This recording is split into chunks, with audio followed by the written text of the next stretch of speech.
प्रीति जी। ओह हाय।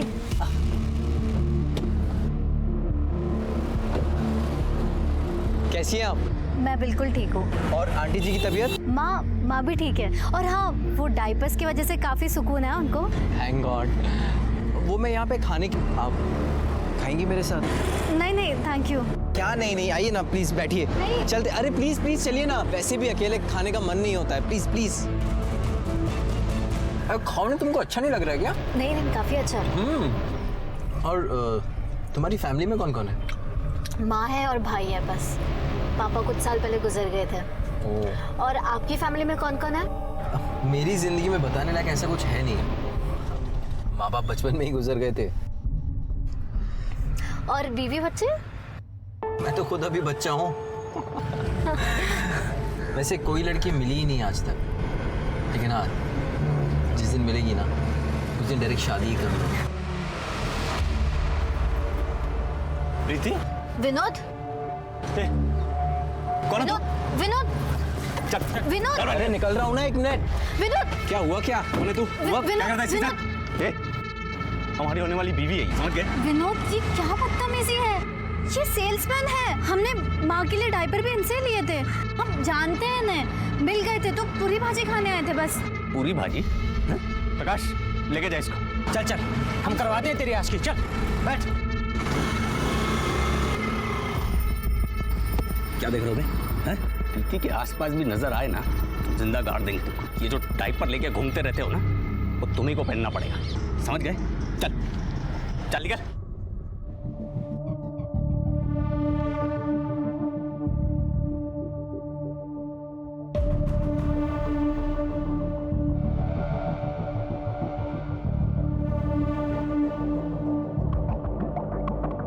वो beauty parlour के बाहर इंतज़ार करने के बजाय तुम्हें फ़ोन करें तो चलेगा ना?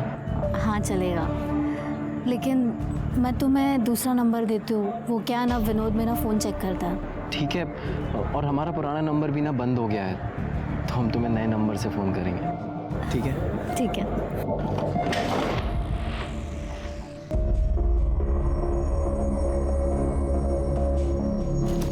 भैया दिन में ये सप्लाई का काम और रात को चौकीदारी, दो काम करके दिमाग भर आ गया है। पर क्या करें, परिवार के लिए सब करना पड़ता। चंदन फ़ोन दे जरा अपना। क्या बात, नई लौड़िया पटाई होगा? भैया मौज तो आप ही ले रहे हैं, आज ये कल वो परसों कोई और हैं?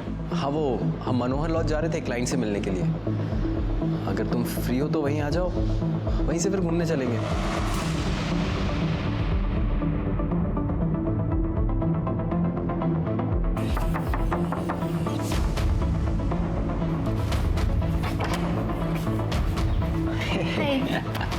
काम। दीपक, तुम्हारा क्लाइंट कहाँ है? आज भी खाना बाहर से खाकर आए हो दीपक? अरे आज भी ज़्यादा काम था इसलिए बाहर ही खा लिया। दीपक, जब से मैं प्रेग्नेंट हुई हूँ तुम मुझे अच्छी तरह देखते भी नहीं हो। तुम्हारा कहीं बाहर चक्कर तो नहीं चल रहा है ना? कितना शक करती हो तुम? हम अभी भी सिर्फ तुमसे प्यार करते हैं, और अगर सबूत चाहिए तो चलो अंदर। अरे इस हालत में नहीं दीपक, डॉक्टर ने मना किया है। तुम्हारे ना यही नखरे पसंद नहीं है मुझे। दीपक!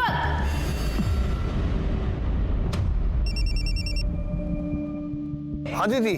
रवि, हमें लग रहा है कि दीपक हमसे कुछ छुपा रहा है। शायद उसका कहीं चक्कर चल रहा है।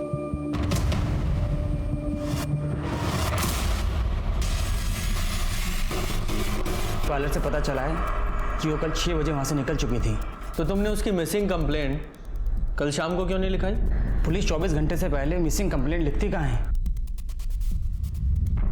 प्रीति रोज कितने बजे घर आती है? वैसे तो सर वो 8 बजे तक आ जाती थी, लेकिन अभी कुछ दिनों से थोड़ा सा लेट आ रही थी। क्यों? शायद उसका किसी के साथ अफेयर चल रहा था। किसके साथ? पता नहीं सर, मैंने कभी पूछा नहीं। शर्मा, प्रीति की डिटेल्स इनसे ले लो। सर, तुम्हें किसी पे शक है? प्रीति का किसी से कोई झगड़ा या अनबन थी? विनोद कहने के लिए हमारा कज़न है, वो प्रीति से शादी करना चाहता है, पर प्रीति उसे शादी नहीं करना चाहती है। विनोद, हम तो प्रीति से 2 दिन पहले मिले थे। हमको क्या पता वो कहाँ है। हमने सुना है तू प्रीति को बहुत परेशान करता है, बहुत चिल्लाता है उस पर। सर, प्रीति को तो हम अपने घर की बहू बनाना चाहते हैं, हमें भी उसकी फिक्र है, और आप हमें से सवाल पूछ रहे हैं। अब प्रीति की माँ अनुराधा का फोन भी आया था, वो बहुत परेशान है। आप प्रीति को ढूंढिए, बड़ी मेहरबानी होगी आपकी। सर प्रीति के मोबाइल रिकॉर्ड्स, उसके मोबाइल की लास्ट लोकेशन संगटा जंगल के आसपास की है, जिसके बाद उसका फ़ोन स्विच ऑफ हो गया। सर कॉल रिकॉर्ड्स में भी कुछ सस्पिशियस नहीं मिला है, ना कोई लेट नाइट कॉल्स, ना कोई ऐसे कॉल जिस पे बहुत देर तक बातें हुई। सभी कॉल्स या तो काम से रिलेटेड थी या तो फैमिली के साथ। सर संगठा जंगल में एक लाश मिली है। सर जंगल के आसपास तो कोई सीसीटीवी कैमरा नहीं मिला। प्रीति के घर के आसपास कुछ कैमरास मिले हैं, एक टीम उसकी फुटेजेस को खंगाल रही है। सर हमने प्रीति की ब्यूटी पार्लर क्रॉस चेक किया, लेकिन प्रीति अपने पार्लर से करीब 6 बजे के आसपास निकल गई थी। फिर वो संगठा के जंगल में कैसे पहुंची? शर्मा, उस एरिया के जितने भी हिस्ट्री शीटर हैं सबको उठाओ। प्रीति के भाई ने बताया था प्रीति का किसी के साथ अफेयर था। सर उसने कहा तो था, लेकिन कॉल रिकॉर्ड्स में ऐसी कोई बात सामने नहीं है।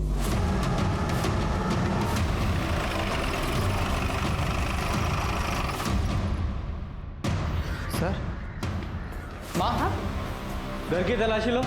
सर क्या ढूंढ रहे हैं साहब? किस चीज की तलाशी? सर क्या ढूंढ रहे हैं आप? तलाशी के बाद बताते हैं।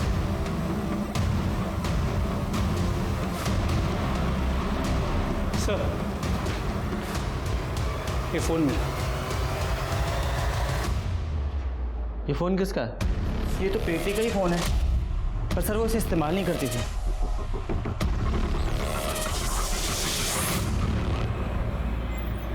ठीक है सर प्रीति के पुराने फोन को चेक किया, पिछले 1 महीने से वो सिर्फ एक नंबर से बात कर रही थी। सर वो नंबर किसी चंदन मिश्रा के नाम पे रजिस्टर्ड है। उठा के लाओ उस चंदन मिश्रा को। सर मैम हमने कुछ नहीं किया है। साहब उस दीपक सिन्हा का अफेयर चालू था प्रीति के साथ। उससे बात करने के लिए वो हमारा फ़ोन इस्तेमाल करता था, कभी कभी तो खुद ही जेब से निकाल लेता था साहब। पुरानी जान पहचान थी तो हमने मना भी नहीं किया। इसके अलावा हम कुछ नहीं जानते साहब, हमने कुछ नहीं किया साहब। कुछ अच्छी कहानी है। कहानी नहीं है साहब, ये देखिए साहब, ये है दीपक सिन्हा। शर्मा, इस दीपक सिन्हा की पूरी डिटेल्स निकालो।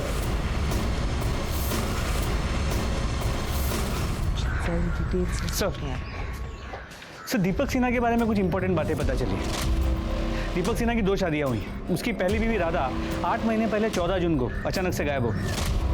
दीपक सिन्हा ने शिवनगर पुलिस स्टेशन में उसकी मिसिंग कंप्लेंट भी दर्ज की। लेकिन सर ताज्जुब की बात यह है कि राधा के गायब होने के 1 महीने के अंदर दीपक ने दूसरी शादी कर ली, मनीषा के साथ। इंटरेस्टिंग। सर अभी दीपक मनीषा और अपनी पहली बीवी से हुई बेटी पिंकी, उनके साथ शिवनगर में ही रहता है। शर्मा, शिवनगर पुलिस स्टेशन में जाके पता करो कि राधा मिसिंग केस का क्या हुआ। सर जिस दिन दीपक ने राधा की मिसिंग कंप्लेंट, हमने डीएनए सैंपल लिया था, लेकिन चौबे फैमिली ने जब बॉडी की शिनाख्त कर ली तो हम लोगों ने बॉडी उनको सौंप दी। वेरी गुड शर्मा, ये डीएनए प्रिजर्व है, ये तो हमारे लिए बहुत अच्छी खबर है। इस चौबे दंपति को ढूंढो, उनकी ज़रूरत पड़ेगी। तब तक मैं इस दीपक की खबर लेता हूँ। Okay sir. प्रीति? कौन प्रीति सर? मैं किसी प्रीति को नहीं जानता सर। नाटक बंद कर। वो चंदन है ना तेरा सिक्योरिटी वाला, सब उगल दिया उसने। नहीं पकड़े जाते, शहर छोड़ के मत जाना।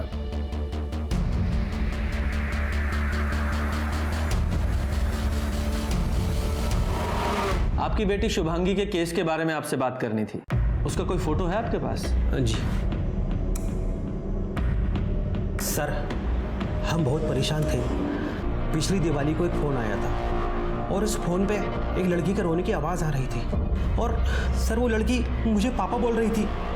लेकिन सर अचानक से ही कॉल कट गया। हमने उस नंबर पर कई बार कॉल किया पर किसी ने फ़ोन नहीं उठाया। हमें लगा ये हमारा वहम है। उस वक्त भी हमें शक था कि शुभांगी किसी लड़के के साथ भाग गई है। पूजा, जरा चेक करो इन लोगों का शक सही है या नहीं। सर शर्मा, इन दोनों के डीएनए सैंपल ले लो और जरा मैच करा के देखो। Sir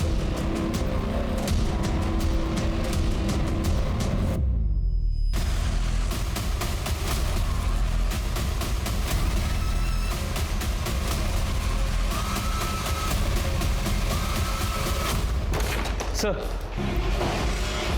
sir medical report. जली हुई बॉडी शुभांगी चौबे की नहीं है।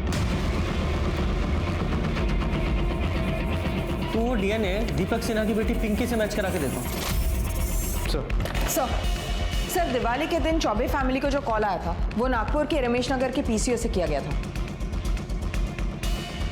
ये नागपुर पुलिस को कांटेक्ट करो और देखो ये शुभांगी जिंदा है या नहीं। सर ऐसे कब तक चलेगा भाभी? ऐसे में आपकी तबीयत और खराब हो जाएगी। खा लीजिए। अब भगवान की इच्छा के आगे किसका जोर चला है भाभी जी। हम भी तो प्रीति को अपने घर की बहू बनाने का सपना देख रहे थे, सब मिट्टी में मिल गया। जिसने भी ये किया है भगवान माफ नहीं करेगा उसको। जाने वाले के साथ मरा तो नहीं जाता ना। हम है, प्रकाश है, हम सब आपका ख्याल रखेंगे। वैसे प्रकाश है कहाँ? अब बॉडी को पोस्टमार्टम के लिए भेजो।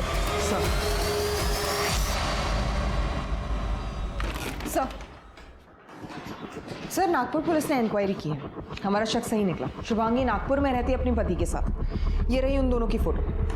सर शुभांगी ने कबूल किया कि उसकी माँ बाप इस शादी के खिलाफ थे, इसलिए वो गोरखपुर से नागपुर भाग गई थी। Good job. इस शुभांगी को गोरखपुर आने के लिए बोलो। सर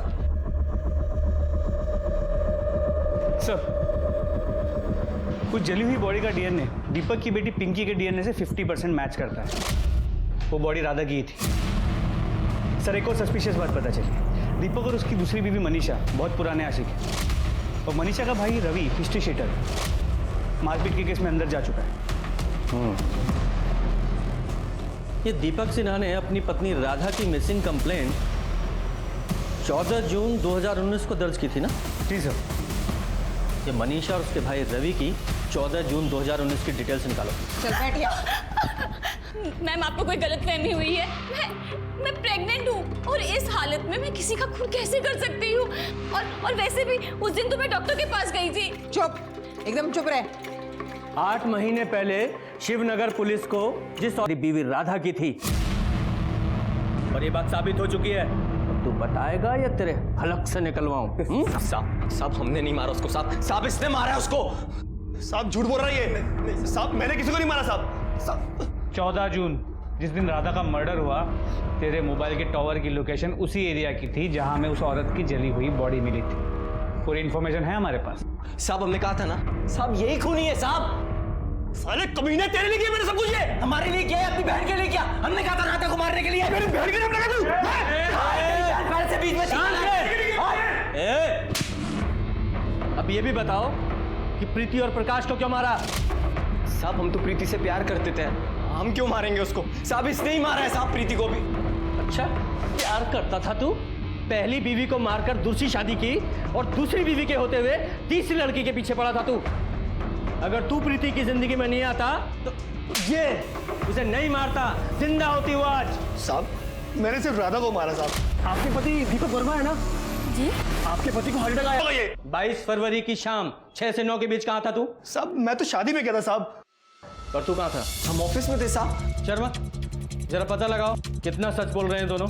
और गुप्ता जरा अच्छे से खातिरदारी करो इनकी। नहीं साहब हमने कुछ नहीं किया। साहब जाना साहब प्रीति से। नहीं साहब। सर शुभांगी को शिवनगर पुलिस स्टेशन में स्टेटमेंट देने के लिए भेजा और ये प्रकाश की पोस्टमार्टम रिपोर्ट। सर रिपोर्ट के हिसाब से उसकी मौत गला दबाने की वजह से हुई थी, लेकिन मौत से पहले उसके सिर पे किसी भारी चीज से वार किया गया था। सर प्रकाश के चद्दर पर उसके अलावा और किसी के भी है सैंपल्स मिले। सर आनंद नगर में जो सीसीटीवी कैमरास मिले थे उनमें से 2 कैमरा की फुटेज में कुछ ऐसा मिला है जो काफ़ी सस्पिशियस है। दिखाओ। सर ये देखिए, प्रीति इस कैमरा के सामने से करीब 6:35 पे गुजर रही है और इस कैमरा के सामने वो करीब 7 बजे पहुंच रही है। मतलब सर उसे 25 मिनट लगे। लेकिन जब हमने इसके पहले के दिनों की फुटेज को कंपेयर किया तो ये डिस्टेंस कवर करने के लिए वो सिर्फ 10 मिनट ले रही थी।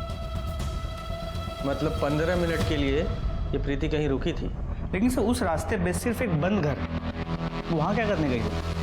अब ये तो पता लगाना पड़ेगा।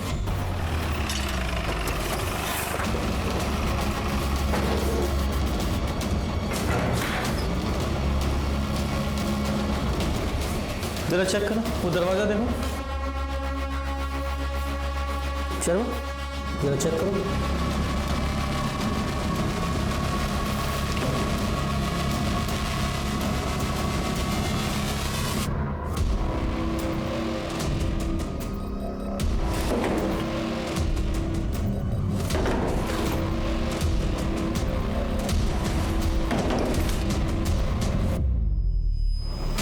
Raju Singh, 6th division, room number 105, Shankar road, Anand नगर।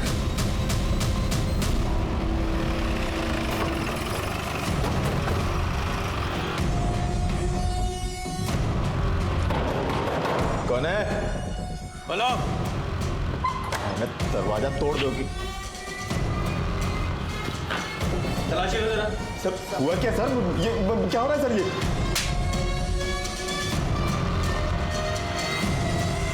सर मैं इज्जतदार आदमी हूं, आप ऐसा कर नहीं सकते।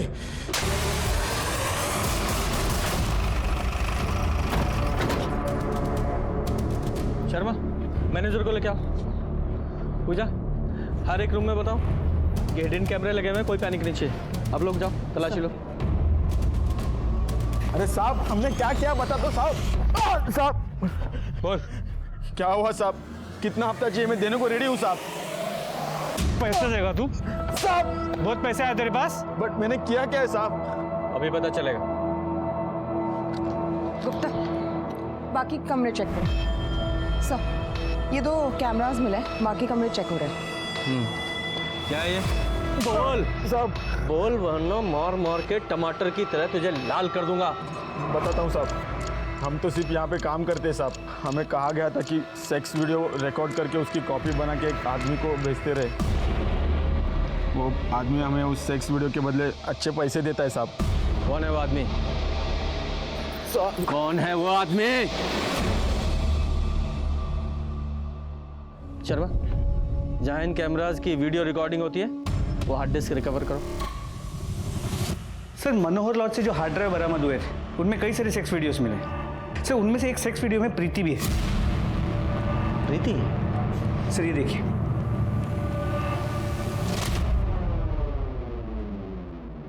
कोई नहीं है, सिर्फ मैं हूं तुम्हारा आशिक। प्लीज दीपक, ये सब मत करो। अरे प्रीति, प्यार करते हैं हम तुमसे। और कुछ नहीं होगा। दीपक प्लीज दूर जाओ। कुछ नहीं होगा प्रीति, मैं बोल रहा हूँ। दीपक मुझे छोड़ो। देखो शादी के बाद ये सब ठीक है, लेकिन उसके पहले कुछ भी नहीं। मुझे घर जाना है। नहीं, मुझे प्रीति हमारी बात सुनो। सॉरी अब गलती हो गई हमसे। प्यार करते हैं तुमसे इसलिए थोड़ा सा बहक गए थे, पर तुम्हारी मर्जी के बिना हम तुम्हें कभी हाथ भी नहीं लगाएंगे। सच कह रहे हैं। और जल्दी हम तुम्हारे घर आएंगे शादी की बात करने। सच? हाँ, प्रॉमिस।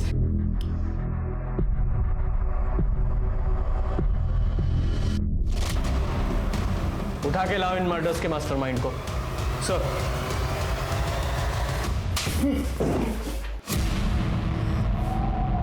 सीधे सीधे सच्चाई बताओगे या और मार खाओगे?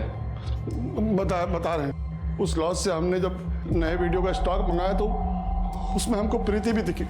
हमारा माथा घूम गया, इसलिए घर जाते हुए प्रीति को हमने बात करने के बहाने गाड़ी में बैठाया और जंगल के पास लेकर गए। ये सब काम करती हो तुम? होटल में जाके रंगरलियां मनाती हो, कल को रास्ते में खड़े होकर धंधा करोगे? ये घटिया काम तुम्हें पसंद है, पर मेरा बेटा नहीं। देखिए फूफा जी, हमसे ना तमीज से बात कीजिए, और ये हमारा पर्सनल मामला है, आप बीच में मत पड़िए। प्रीति, तो जिसके साथ मुंह काला कर रही है ना होटल में, वो दीपक वर्मा, शादीशुदा है वो। 2 शादी की है उसने। उल्लू बना रहा है तुझे। झूठ बोल रहे हैं आप। और ये वीडियो दिखा के आप क्या बताना चाहते हैं? लॉज में कैमरा लगा हुआ था ना, ये सब आपको कैसे पता चला? आप पहले खुद के कैरेक्टर को देखो कि आप कैसे हो। फूफा जी, आपकी जो ये असलियत है ना, मैं सबको बताऊंगी। देखना, मैं सबको बताऊंगी। बहुत गुस्सा हुए, फिर इसको बदनामी का डर लगा तो।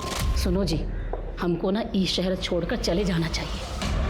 अरे पुलिस वाला बहुत होशियार होते हैं, अगर उनको पता चल गया कि प्रीति का खून आपने किया है तो जिंदगी भर जेल में सड़ोगे। फिर कितनी बार तुमसे कहा है कि ये बातें मुंह से मत निकाला करो। हमने मारा प्रीति को। देखो प्रकाश, पुलिस के पास जाएंगे और सब कुछ। इन दोनों के खिलाफ दोनों मर्डर की चार्जशीट बनाओ। सर, प्रीति और प्रकाश के खून के आरोप में चरणदास और उसकी पत्नी सुमन को सजा मिली। दूसरी तरफ राधा की हत्या के मामले में कोर्ट ने दीपक, मनीषा और उसके भाई रवि को दोषी करार दिया। हमने अक्सर लोगों को कहते सुना है कि किसी की सूरत देखकर उसकी सीरत का पता लगाया जा सकता है, लेकिन आज के ज़माने में ये कहावत बिल्कुल लाजमी नहीं है। किसी पर भरोसा करना अच्छी बात है, लेकिन भरोसा करने से पहले उस इंसान को अच्छे से जांच लेना, परख लेना बहुत ज़रूरी है। सतर्क रहकर ही ऐसे दगाबाजों से हम खुद को बचा सकते हैं। तो अब मैं दिव्यांका त्रिपाठी दही आपसे लेती हूँ विदा। फिर मिलूंगी नई और सच्ची कहानियों के साथ। आप देखते रहिए क्राइम पेट्रोल सतर्क। जय हिंद।